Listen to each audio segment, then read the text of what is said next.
Hi, Brian Hyde here for Loving Liberty. One of the best parts about taking part in FEECon has been there's been a lot of focus on. I've met a lot of people from a lot of distant parts around the world, but there's also been a lot of focus on what has been going on in Venezuela. And if you have been keeping up on current events, you understand that. It is a country that is facing some extreme difficulties right now. We heard a young Venezuelan violinist perform, and it was absolutely captivating to see the images of him out there with people protesting in the streets. Their country is facing extreme difficulty because of things that their government has done. And I have with me here Jorge Jraissati, and I think I messed your name up, but I'm sorry about that, Jorge. He's the president of the Venezuelan Alliance, and first of all, I just want to say I am so grateful that you and your colleagues have been here at FEECon. Was it difficult to get here? Have you guys been in America for a while? First of all, I'm grateful with you for the opportunity to speaking out and care about my country, care about our ideas and the change that we're making in my country. It is difficult. It is difficult to be here. I have been here for 2 years without coming back to my country.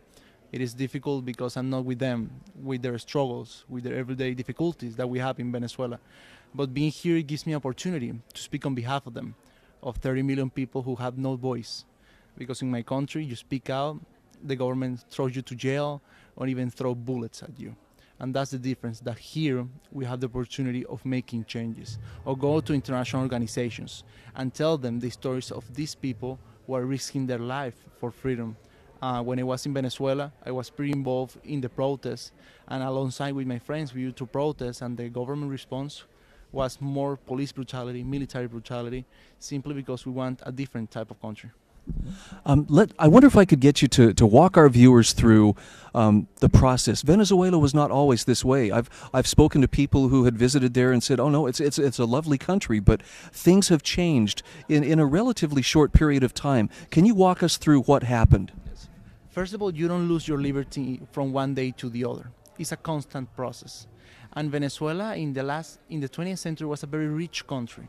In fact, in the 1950s, we were the fourth richest country in the world. In the 1970s, the 20th richest country in the world, fifth in economic freedom. So things were going good.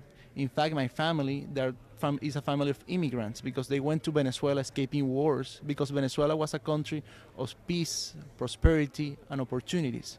But now this country that 50 years ago we used to have, that was a country who gave opportunities to my people with issues, but giving opportunities, now we live in a country in which people are struggling, in which people have fear because if they go out, they don't know if they're coming back because how insecure it is. It's a country in which people have fear because they don't know if they will have the money to feed their families today. And that's the difference. That's the real life of an everyday Venezuelan. Is fear because you don't have a job, and fear because the government can just come to your house, prosecute you if you think differently. And right now, 93% of the country believe that we need to have a change. But this country, this beautiful country, who is eager to make a change, work hard, and have a prosperous country, this country is constantly silenced and oppressed by Maduro and their crooks. I can't imagine what it's like, and I say that from the standpoint of.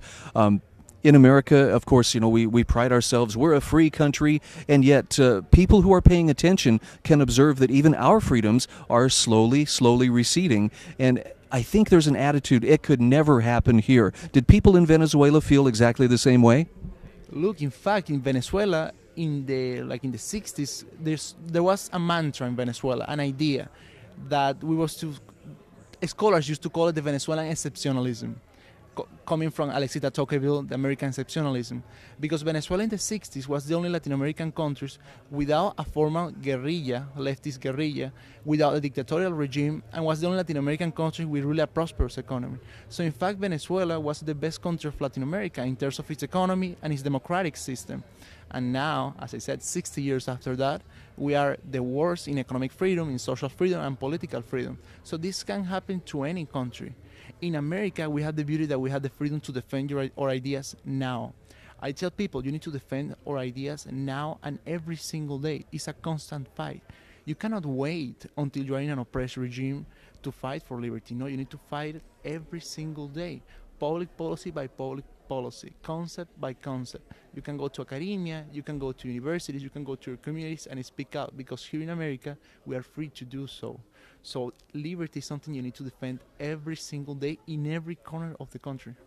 That is such a powerful message. And I hope those of us who tend to take it for granted, I know we can be nonchalant, oh, well, you know, we haven't had to do a lot of heavy lifting. Am I safe when I say there are a lot of people right now having to do heavy lifting just to feed their families in Venezuela?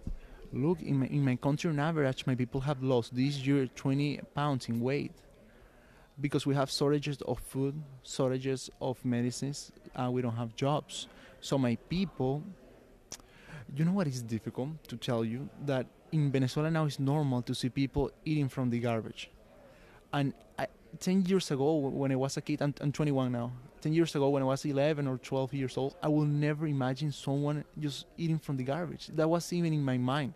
And now when I see that, I think, God, it's just something that I cannot explain. So my country is really struggling. It's really having difficulties. That's why it's our job that, for example, I'm here in the States to help them find donations and send it to them. Because it's not because they're not working. They're working pretty hard every single day. But we have an inflation of 20,000% because the government keeps printing money. And it's not their job. Their families are just struggling a lot. I know that you and your colleagues have presented here at FEECon. How has your message been received? I know there's some very freedom-minded people here. What are the remarks that people are making to you after hearing what's happening in your country?